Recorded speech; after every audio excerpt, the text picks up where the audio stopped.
عايزه اقول لكم على حاجه. احنا المفروض لما بنفكر في دواء بنفكر في حاجتين: افيكاسي فعاليته، وسيفتي يعني امانه. والمفروض ان سيفتي بيفور افيكاسي، يعني الامان قبل الفعاليه. طب لما نيجي نفكر في السيفتي بنفكر في ايه؟ والله ايه اثاره الجانبيه، ينفع مع الامراض التانية اللي عندي ولا لا. وبنسقط موضوع مهم جدا اسمه تفاعلات الغذاء مع الدواء. ما بتجيش في بالنا كمرضى، قليل لما بتيجي في بال الدكاتره، وهي الحقيقه جزء اصيل من تخصص اسمه الصيدله الاكلينيكيه.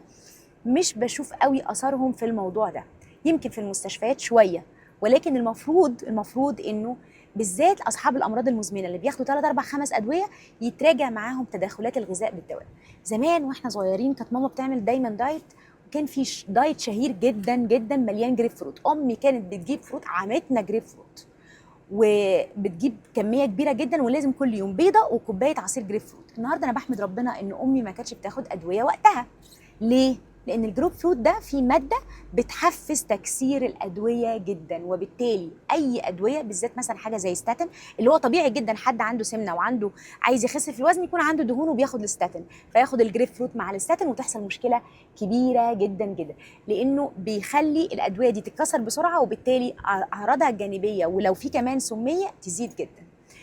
علق باي كلمه وهبعت لك ملف كامل واضح ومبسط ليه ايه الاكل اللي ما يتاخدش مع الادويه الشهيره اللي بتعمل مشاكل، ايه الادويه اللي تتاخد قبل الاكل ولا بعد الاكل، ايه الادويه او الفيتامينات اللي ما تتاخدش مع بعضها، معا لمحو اميه معلومات هي تبان معقده بس الحقيقه تمس حياتك، تمس سلامه اسرتك، تمس باباك ومامتك اللي بياخدوا ادويه قد كده ولازم يعرفوا ياكلوا ايه معاها وما ياكلوش ايه معاها.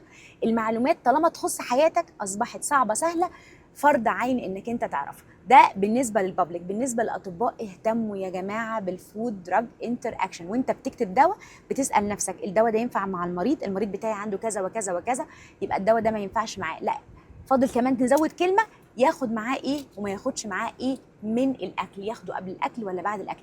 المعلومات دي على قد ما هي بيزك وبسيطه على قد ما هي كبيره في اثرها. التداخلات بين الغذاء والدواء، الجريب فروت اشهر مثال. ويعطيكم العافيه.